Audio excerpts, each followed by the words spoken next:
Hello, everyone, and welcome back to the Apex. I hope everybody is having a great Thursday, a great week, and getting ready for the weekend. What is it? Thursday? Yes, 2 more days, everybody, and then it's the weekend. I am Paul. I will be steering the ship today, so hopefully it all goes well. I am joined here by Josh. Josh, how are you today? Doing great, Paul. Doing great. Just excited for another good weekend. Excited to see some Formula One on the calendar, and we'll get into it. Yes, it is a race week. The F1 boys will be in Baku this weekend, but we're going to get into that here in a second. Little bit of housekeeping. You notice that there's just two of us.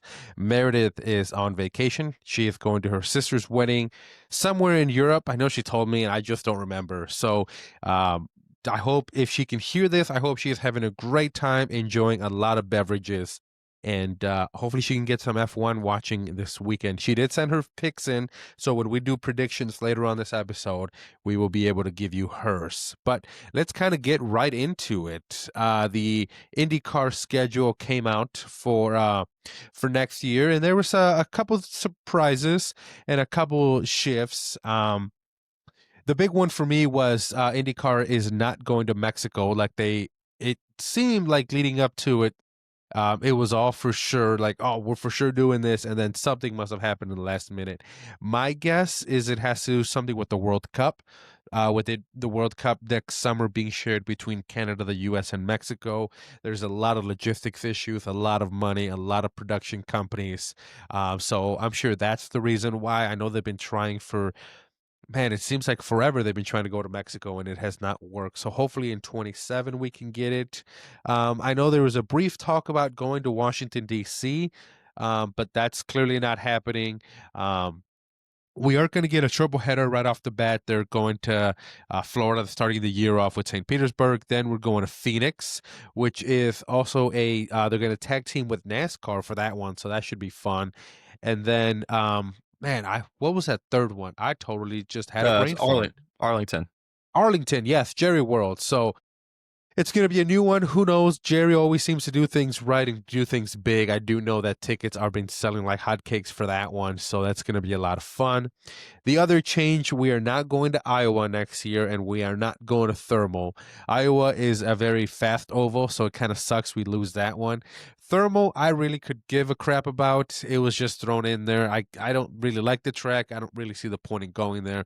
It was just all the rich people in California finding a weekend to race their Ferraris. But other than that, the other big change is that this year the Nashville race was the last one of the calendar, and it was pretty cool because it's a very fast oval. But next year, the last one is going to be Laguna Seca in Monterey, California.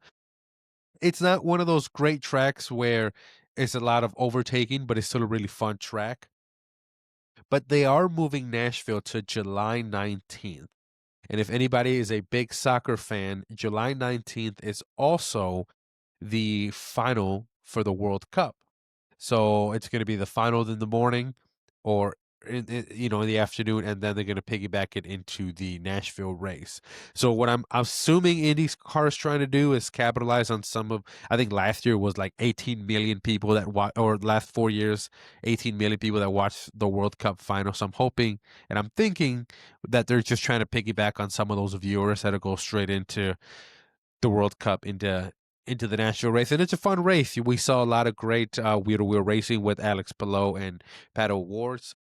Hopefully IndyCar can keep them engaged throughout the first part of that race. But other than that, nothing too crazy. Milwaukee has a doubleheader, which, I don't really, it doesn't really do much for me, but I see why they're doing it. Like I said, Laguna Seca is the last race of the year.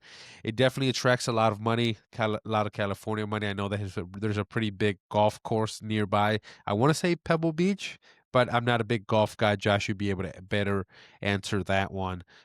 But yeah, I think it brings a lot of money, a lot of sponsorship, and hopefully we can settle a championship in the last race of the year. So yeah, do you have any questions on the schedule? I know you're not a big indie guy, so No, I do like that they're ending the year on a circuit, like a true circuit. Yes, Laguna Seca being in California does just bring a lot of money. A lot of good golf courses, like you said, are around there. A lot of money's around that part of California, obviously. Um, and it's a prestigious racetrack. So I think that that's part of the reason why they want to end the year there, to be one of the bigger name tracks that you're going to, one of the more recognizable circuits on the calendar. Uh, it makes sense to drive the viewers up, uh, try to get some better TV ratings for the season finale, as opposed to it being at an oval. What I am interested to ask you, Paul, is if you know why Milwaukee is getting a double header when they're removing two different circuits or tracks off of the calendar. It just makes it doesn't make a lot of sense for it to be that late in the season to do a doubleheader and to have other racetracks available at some other times during the year that they could sprinkle in to have some variety. So I was going to see if you had anything on that one. So I haven't really done good research on it, and that's on me. But I know that IndyCar wasn't happy with the fan attendance in Iowa, which is one of the reasons they got rid of it. And what my assumption is on the doubleheader on the oval was just to make sure we have enough ovals throughout the year and kind of a nice mix between road courses, tracks, and ovals. So that would be my guess. I can get you a better answer next time we record, but like I said, that would just be my guess to make sure we get the same amount of ovals as we did last year. So But I got another question. I've never really thought about this until just now. So there may be a really good reason that I just don't know about. Why are there no super speedways on the calendar? Unless, I mean, maybe does Indianapolis count as a super speedway? Because there's no Talladega, no Daytona. Why not have a race at one of those tracks? so that was a topic of conversation because I've been listening to other IndyCar podcasts and they didn't seem to understand why Milwaukee gets a doubleheader when they could have gone to already established tracks. And not that Milwaukee isn't, but there's no point in racing the same track twice. They could have gone to like a Watkins Glen or something that's already established. I'm sure there's some money, some logistics behind it. I'll see if I can get you a better answer by next time we record. So but you are right. NASCAR has these tracks all over the country. Why not utilize them a bit more if they are just standing there and not doing anything? So um, that would be my answer. Without really doing too much research, but like I said, I'll do some more research. The other fun fact I did learn is that IndyCar tends to finish around Labor Day weekend, and that is it's a bummer because I want to keep going, especially because NASCAR is going and F1 and NASCAR continue to go. But the big thing is these production companies, they have to shift their focus from Indy to college football and the NFL. So it makes it tough logistically to be able to hold all three of them. So, which makes perfect sense. I just never thought about it till I heard it this morning. Yeah, with Fox being such a huge part of not just in motorsports and IndyCar, but college football and, well, really the American sports scene in general. Fox has a lot of broadcasting rights, so I'm sure juggling, uh, these production companies, trying to get everybody in place is probably extremely difficult. So I do see why they would do that. And not to mention, I mean, just like the schedule gets filled up. Like even if you have enough production companies and enough crews to manage it, you have football, morning to afternoon and late in the evening on the West Coast. So there's really not a 3 hour time slot to slot a race in there anywhere when you've got football, nonstop. So I do get that. Yeah, absolutely. And then I've been watching IndyCar good for the last couple of years, and I like that they're always shifting the schedule a little bit. I know that there's rumors that they're going to have a race in 27 in Denver, Colorado, so that would be cool.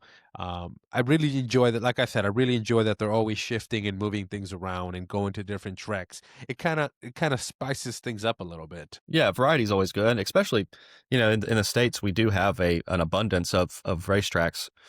So there's definitely opportunity to kind of branch out and pick some different ones each year if they wanted to do that. Yeah, I didn't even think you mentioned Watkins Glen. That would be a great track. There's several good American tracks that they could uh, go to and kind of spice it up and make it a little bit more mobile series necessarily. Like F1's kind of locked in because of the grade of the circuits, but IndyCar has a little bit more flexibility. So it'd be nice to see a couple. I would love to see a super speedway on the calendar. I've actually thinking about that would be fun. Actually, so I'm really hoping that this race in Phoenix with the partnership with NASCAR, it really goes seamlessly and it things go well and they see good ratings, because I think it would be so cool if they could do more partnership with like a Watkins Glen or a track like that where NASCAR and Indy piggyback. So um, sky's the future in what they can do, and hopefully it brings in money. And actually, as we were recording, Meredith sent into the group chat breaking news in the world of IndyCar, and I think it's news we all were expecting. We just needed it to finally hit, put uh, put ink to paper. Breaking news: David Malukas has signed a multi-year deal with Team Penske. He is going to be replacing Will Power, which, as we've already discussed, is going to Andretti.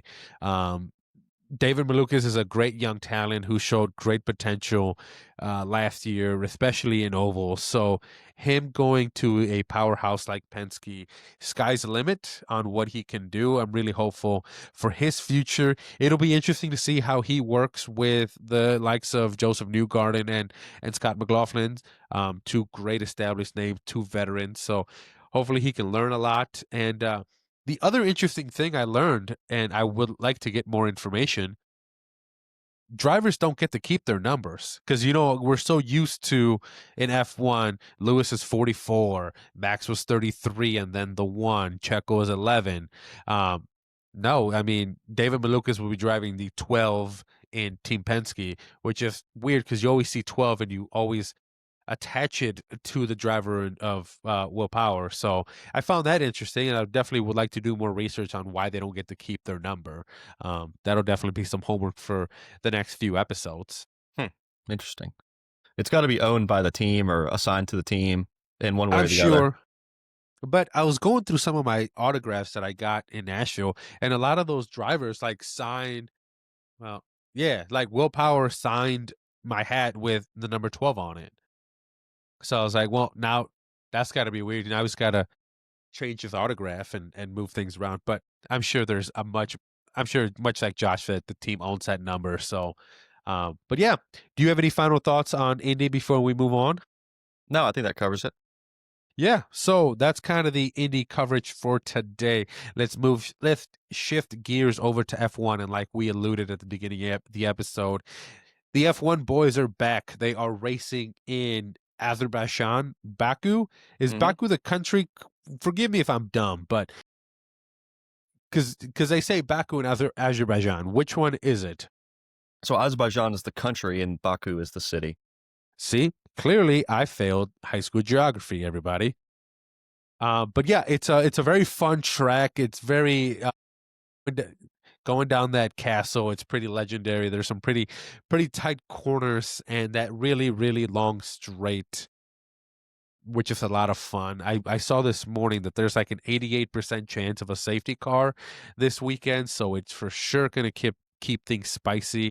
Charles Leclerc has a tendency to put that car in pole. Hopefully he can take a rabbit out of the hat and do something with that Ferrari, which has pretty been limited throughout the year. The battle with the McLaren boys, or how's that going to go? And is Max going to do something phenomenal this weekend? What are your thoughts going into this weekend? Yeah, I think it's one of the few races that we can kind of say it's up in the air. Max's looks really strong. The Ferraris always tend to do well in the high speed tracks like this. I mean, the Red Bull, like I said, is very quick. We saw it last weekend or the last weekend that we had Formula One racing. But then the McLarens could always come out and be 3 seconds ahead of everybody. So I guess we won't know until we start seeing some of the practice stuff, and see if anybody's coming out with any circuit specific upgrades and changes to their cars. But yeah, I think like you said, there's a very high probability of a safety car. With it being there's no runoff areas. It's pretty much just if you hit the wall, you're out, and so that definitely could add a lot of drama to the week. Through qualifying, particularly when everybody's really trying to find every last tenth out of their cars. So we could see some shakeups, not due to any kind of performance on track, but more necessarily just when the safety car is going to come. So that'd be fun. I do like this layout of the circuit. It's a fun street circuit, just because I like the kind of the contrast between like the new part of the city and the old part of the city, where they're racing through, more modern areas, but then you've got these really tight corners in like the castle section, and then going down the back side of the track. So it's a neat one. I enjoy it. Just it's a good one to watch. It adds a lot of drama at certain times. So I don't know who's going to win. I don't know who's going to place. I don't know who's going to do anything, because it feels like we're back to the beginning of the year where it's tight between several different teams. No one really knows until you show up and race. So what do you think? Absolutely. And I think that's what makes it fun. I think not knowing is what makes it fun. I think for a few weekends in this F1 calendar thus far, we can say, well, McLaren's going to do this, and then Red Bull's going to struggle, and it's going to be a crapshoot between Mercedes and Ferrari. We truly don't know. I mean, like I said earlier, Charles and Ferrari could pull a rabbit out of the hat and land it in pole like he's got a tendency to do. Um, you really don't know what's going to happen, and that's the exciting part. And before we get into predictions, I don't know if you've seen it in your social media, but I've seen it a lot. The talk about this whole McLaren and papaya rules and everything that happened in the last race. I didn't realize there was so much fan outrage. I didn't think it was that big of a deal. Max was so far in the lead. The fight wasn't with Max.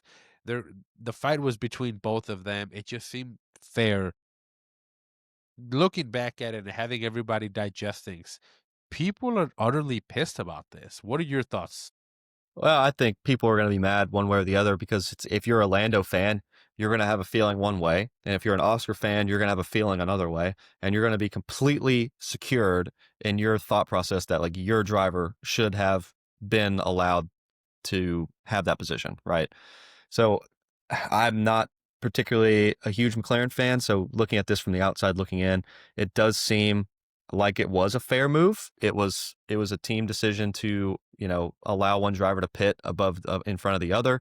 It was apparently discussed pre-race, kind of like what would happen in these situations if certain things were to happen, and it seemed like the team followed through on what they said they were going to do, and it seems like it's fair. Yeah, I agree. It's fair. So, but much like you definitely talked about it last time that we recorded, things are going to start getting tighter here as I feel like we might have just lost Josh, but things are going to start getting tighter as the race goes on and the calendar trickles down towards the end.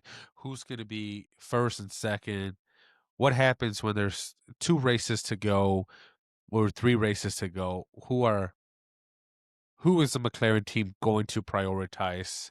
Are they gonna are they gonna put all their eggs in the guy who's in first right now and being Oscar Piastri, or are they gonna give it to that veteran in Lando Norris? I think you are back, Yeah, I don't know Josh, what just but happened.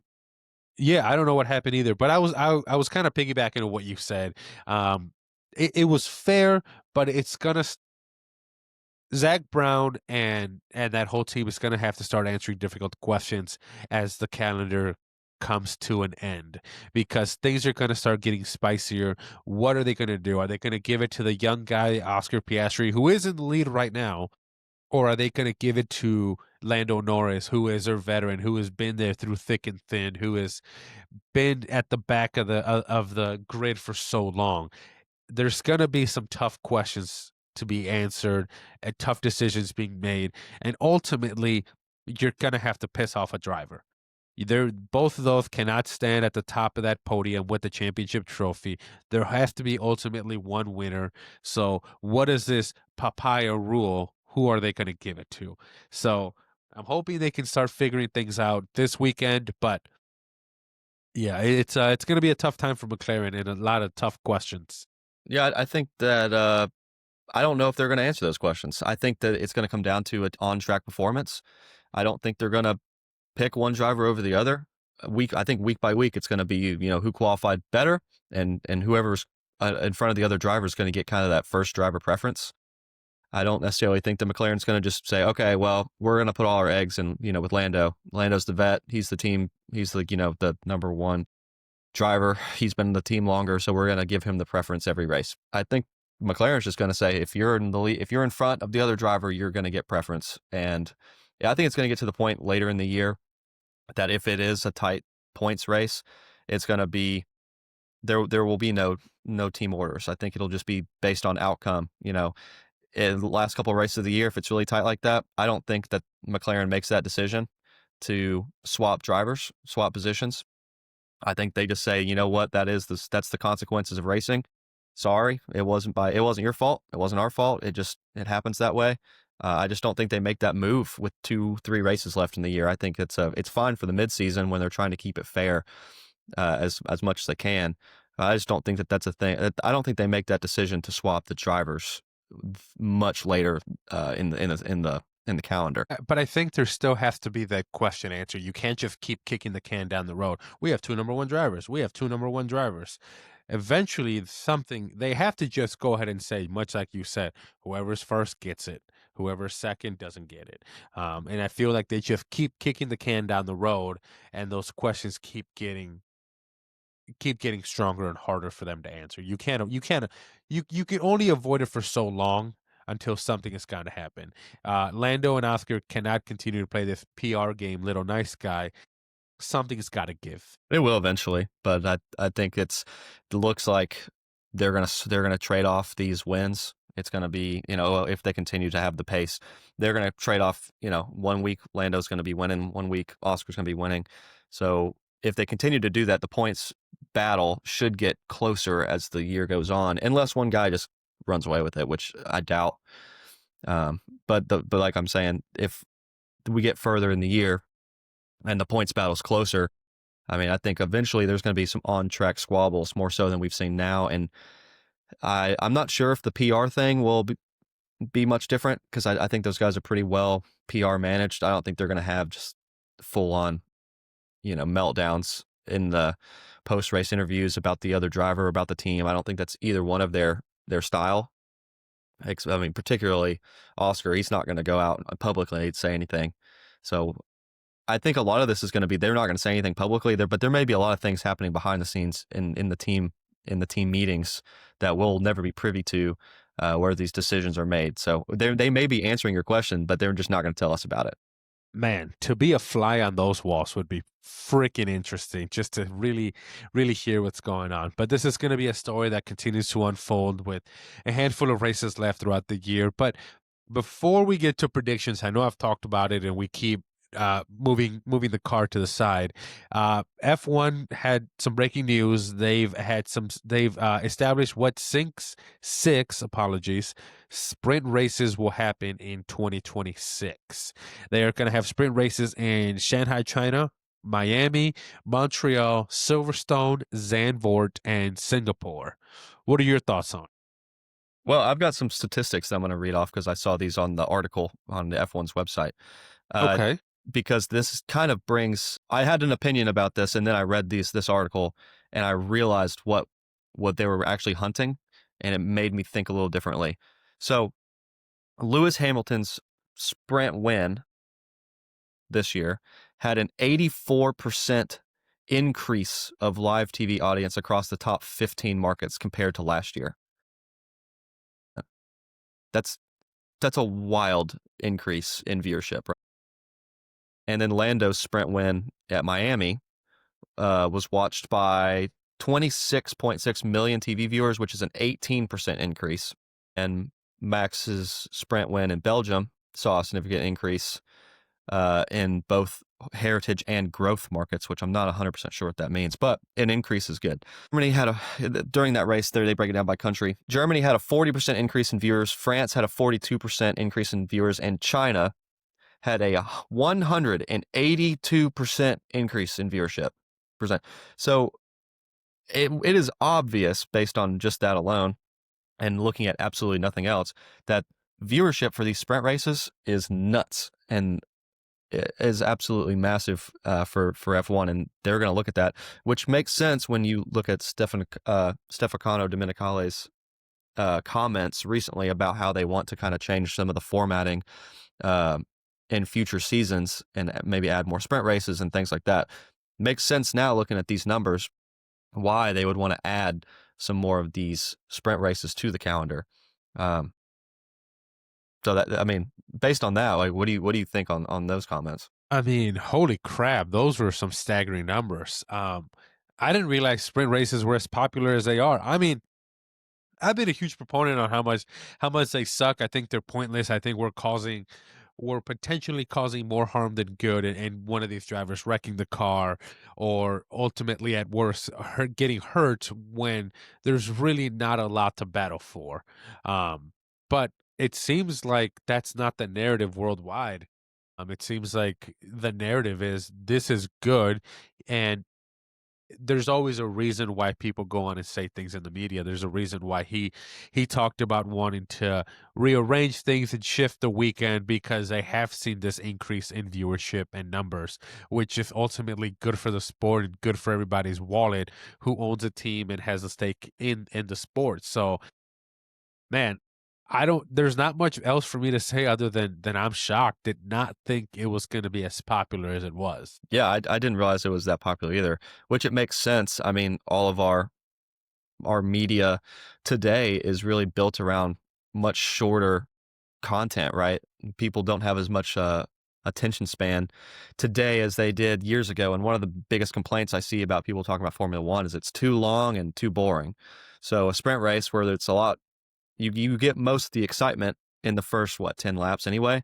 Well, a sprint race is not much longer than that, so you get most of the action you want to get, and then it's over. So I do see why it could be more attractive to the average viewer that doesn't want to sit through a 70 lap snooze fest that we do get sometimes. So and particularly the tracks that they've picked are some of the, more racy, overtaking and exciting tracks. We'll go through them. We're going to have a sprint again in Shanghai, China, which makes sense because the crazy viewership numbers that they got last year or this year over that sprint weekend. Miami, which once again had a large increase. Canada in Montreal, which is a great overtaking track. Silverstone's coming back. I saw somebody said that it's the first time that Silverstone has been a sprint since the first year they did sprints. Zandvoort and Singapore. And Singapore is a great one. The only one I really am indifferent about is Zandvoort. It's not, to me, is not the best track for a sprint. But Singapore will be fun just because it's a street track and it's very, very tight, and so that always adds to the excitement. But yeah, I am in kind of shocked that those numbers are as high as they are. Me too. I could have believed that they were up there, right? But I didn't realize like how much of a like year by year increase that those sprints have drawn. Yeah, like I said, I'm in shock that they're as good as they were. Um, and like you were talking about it, I think all those tracks really give a lot of good racing. Zandvoort, I'm sure maybe they're just piggybacking off the whole Red Bull thing. I'm sure that's why that's there. But for the most part, the other ones, you know, a really good racing. Miami is always a fun track to go to watch. So um, this kind of makes me a little more excited for next year, and interesting to see what kind of ideas they have to kind of shift the weekend going forward in the future. Yeah, it's let's see. Yeah, it says, reading this article is, the way they quantify it, they say that there's 4 competitive sessions as opposed to 2, meaning I guess the 2 qualifyings and the 2 races. Yeah, and the viewership basically increases sponsorships. So Damn. All right. Well, on that shocking note, we kind of moving on. Do you want to just talk about our predictions since we've kind of been alluding for it for the last like 10, 15 minutes? yeah, I don't have the point total, so I don't know who's doing what. If you have those, I don't. I don't off the top of my head. I will have to message Meredith for those. I am awful at it. But why? Because I know you still were up in the air on what you were going to pick. Yeah, I still So am. I'm gonna pick some, and it's gonna be completely wrong, and people are gonna say that I have no idea what I'm talking about on the listen, comments. they've already said that about me when I when I talked bad about Max. But it's all right. Let's start with Meredith. She is going for this race in Baku. She is going with Oscar in first, Max in second, and Lando in third. Her shocker pick is that Williams is going to be in the points. I am going to go, honestly, with the exact same thing. No, sorry, we Boo, switched it up. Never mind. that's Nope, not fun. nope. I went Lando first, Max in second, Oscar in third, and Haas in the points. I think Haas is going to get up there. I think Lando. personally, I think Lando needs to win this if he wants to continue to bat that to shorten that gap with Oscar and make that difficult decision. Make the team make more difficult decisions because I think if Oscar can win this one, it pretty much, they're going to start favoring Oscar over Lando. And I think as much as I don't want to see Max podium, you can't deny the fact that that Red Bull car is going to be quick around here. I don't think he's going to win. I think that McLaren dominance is back, but I definitely think we get a Max podium for this weekend. Well, I think Max is going to win. So I'm going to, so I've got, like, I don't even see. This is such a difficult one to try to figure out because it's going to be. Yes. I think it could completely change. I mean, it could be all it takes is a qualifying session to have a red flag in it to completely tank this prediction, right? Or any prediction really. I'm going to take Max winning. Take Lando in second. Yeah, we'll take. We'll take. I don't know. And then Oscar in third. Oh, that's not what I thought you were going to say. As much as I would like to say Ferrari, I don't see them being particularly as quick here. I mean, they just really haven't shown a lot to me to make me think that they're going to do anything different than they did the last two races. So, all right, what's your shocker thing? What's your shocker prediction? My shocker prediction is I think that 5 different constructors will score points. Oh, wow. Okay. 5. Make sure you write this one down because Meredith is usually the one to document these things. 5 different teams are going to score points this weekend. Okay. Listen, in a race where there's an 88% chance of a safety car, you might be onto something. Yeah, we'll see. I just think that there's right now to me there's a bunch, several teams that have pretty split, like very like their teammates are nowhere near each other, right? You've got a number one driver who's far and away. I mean, we the easiest one is to say Max, right? I'm predicting Max to win. I'm not sure Yuki's going to finish in the points. I doubt it, to be honest. I really doubt that Yuki's going to finish in the points. And that's a crazy thing to consider. But same way, I think that like Alpine, Pierre Gasly very well could be a points getter. Colapinto, not a chance. Probably not even going to finish this race. He's never raced at Baku. I don't. He didn't race at Baku last year, did he? I don't think. Maybe because I think Baku was early on in the schedule last year. I don't remember. Now I'm gonna have to look it up, but I doubt he makes it through the weekend. So there's just several teams that have second drivers that are just nowhere near up to snuff.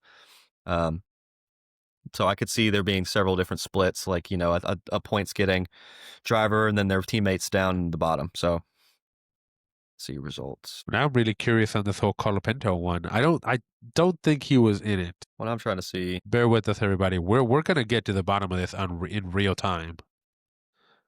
Yeah, he finished 8th last year. Okay. Nope, well, that's FP. That's FP1. Nope. That is not. God, I hate these ads. No, yeah. He finished 8th because Oscar won. Yeah. So Colapinto raced here last year, raced in Baku, and he finished 8th. Which shockingly, he finished above Lewis, who finished in 9th, and Ali Behrman got 10th. So yeah, and Alex was in 7th. Yeah, another one. Yeah. So yeah. Fernando. I think Fernando will do well, but I doubt Stroll will. Last year, I'm looking at this. Fernando 6th, Lance Stroll did 19th. DNF. Yeah. No, he got 19th. He finished. No, I think he did. He got a DNF. Oh, it says retired. There was 5 DNFs because I remember Checo DNF'd on that one too. Yes, by a collision, and Lance went out for brake issues. So there's a good likelihood that Lance does not finish this race. Oh, for sure. Yeah. So that's my thoughts. I think that just several teams will have one driver perform well and the other driver will be nowhere near them. Things are going to get really spicy, but do you have any last final thoughts on this one? No, I think we have absolutely no idea what's going to happen. And we haven't even discussed the sprint race. I mean, that could be, or there's not a sprint race this weekend, is there? There is one. I don't believe so. There is not a sprint race. There is one in Austin. Austin's the next one, I think. Sure. Yeah, possibly. But I know there's not one this weekend. Yes. Yeah. Austin's going to be Dakota's going to be the next sprint. So Baku which is probably Probably good there's not a sprint here. especially with the no runoffs and how tight it is. It's probably recipe for disaster. Yeah, that would be a disaster to have somebody wreck out really badly in a sprint race and tear up their car, and then they can't fix it for qualifying. So Absolutely. But like Josh have been alluded to, this is gonna get spicy. I cannot wait. We really don't know what's gonna happen. It's gonna be a flip of a coin on who wins this and who gets a podium and who gets into a point. So, also, we want to remind everybody that the three of us and significant others will be in Coda in a couple, in what, 4 5 weeks, 4 weeks? it's um a month from tomorrow.